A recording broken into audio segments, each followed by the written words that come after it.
Update on a story we first brought you last February, an incredible story of a doctor who is reversing the effects of Alzheimer's.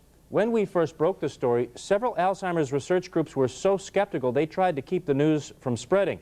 Reversing the symptoms of Alzheimer's had never happened before. Tonight we report it has happened again, and the skeptics can no longer ignore the procedure that is reversing Alzheimer's. I just simply wanted to give him a few more years of normal life. When Babak Gayor saw our first report last February, he tracked down the doctor doing the surgery and begged him to operate on his ill father. His 82-year-old father, Hussein Gayor, had been diagnosed with Alzheimer's 5 years ago, and Babak had spent the past 5 years searching for help. He was desperate, and his family was skeptical. Everybody told you were crazy for doing it. Yes, absolutely. 7 days after surgery, Hussein Gayor was conscious, recognizing his wife, conversing with his sons, and for the first time in 5 years, smiling. You have to understand this. The word smile was out of our dictionary. For 5 years, he would smile. 2 months after the surgery, the smiling stopped. Hussein Gayor died of a heart attack, but his son is convinced his father was reversing his symptoms of Alzheimer's. The facts are that the procedure worked. Now, to what level could my dad do his poetry? I don't know. He didn't live that long for us to determine that. Right around here, back in the year. Bernie Weiss is still alive 2 years after a brain biopsy determined he was in the later stages of Alzheimer's. You feeling good? Yeah, I feel real good. His doctor shuns the word miracle, but this was Bernie Weiss 2 years ago.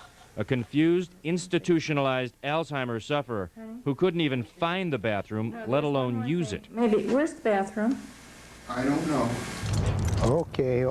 Today, he is being cared for and caring for himself at home. The disease is still there, always has been, and it's a progressive disease. And there is a certain amount of progression, but at the same time the behaviors are holding. Things like brushing his teeth, tying his shoes. Sometimes he has to be prompted a little bit, but he can do them. Bernie Weiss is one of 6 Alzheimer's sufferers who have all undergone experimental surgery by University of Nevada's Dr. Harry Goldsmith. And Goldsmith reports that 4 of his 6 patients have done what no other Alzheimer's patients have ever done.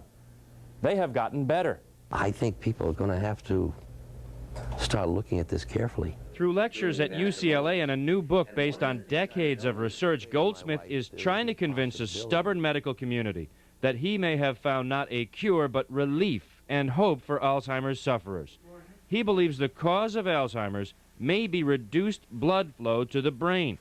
In theory, the reduced blood flow in some people triggers the deterioration inside brain cells and the buildup of senile plaques on the outside. My concept has always been, if you can put in these nutrients and increase blood flow to the cells that are still alive, maybe you could stabilize the condition so they wouldn't get any worse. The surgery Goldsmith pioneered in increasing blood to the brain involves lengthening a fatty blood-producing tissue in the abdomen called the omentum and placing it directly on the brain.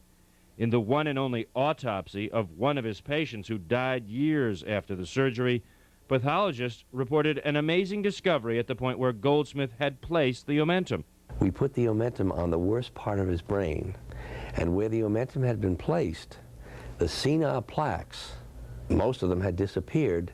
With those kind of results and 5 million Americans predicted to be suffering from Alzheimer's very soon, you would think Alzheimer's researchers, and especially the National Institute on Aging, would be very interested in Dr. Goldsmith's work. But they're not. Until there's better evidence that this might be the case, we're not ready to invest a lot of money in it. Dr. Creighton Phelps heads up the Alzheimer's research projects for the National Institute on Aging. When we first reported Dr. Goldsmith's research 7 months ago, Phelps admitted he knew very little about it. What surprised us is 7 months later he still knows little about it and blames his lack of knowledge on Dr. Goldsmith. It sounds like that he's talking to the press but not publishing it in the scientific literature. You have access to this information. I don't You must be getting it from somewhere. Even more surprising is Phelps' admission that even if the surgery does work, it probably will get little attention from the National Institute on Aging. I think we have to look at the cost-benefit ratio on this. It is a terribly expensive, very traumatic procedure that at best might give some interim better quality of life if it works. It's not the answer to the disease. For Babak Gayor, that answer sounds like a bureaucratic way of saying Alzheimer's patients and their families are just going to have to wait for something else. If they knew what torture the families, the caretakers are going through, they would jump on this. As for the Weiss family, they've had it with the critics.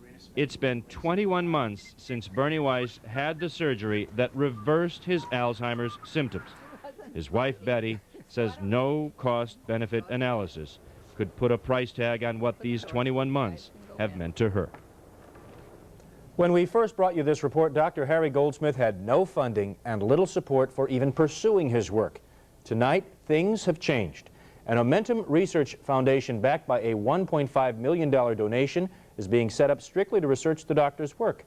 And 3 major research hospitals are close to announcing they will perform this surgery on Alzheimer's patients. That's very promising, but let me make sure I understand. The people from the National Institute of Aging say that Dr. Goldsmith has not published enough, and that's why they're reluctant to He invest. has not only published dozens, if not hundreds of articles on this, he has submitted it to many Alzheimer's research groups, and they have all turned down his papers. And as we showed you in the piece, he has a book out that the National Institute on Aging could simply buy and read. Well, maybe they'll take notice now.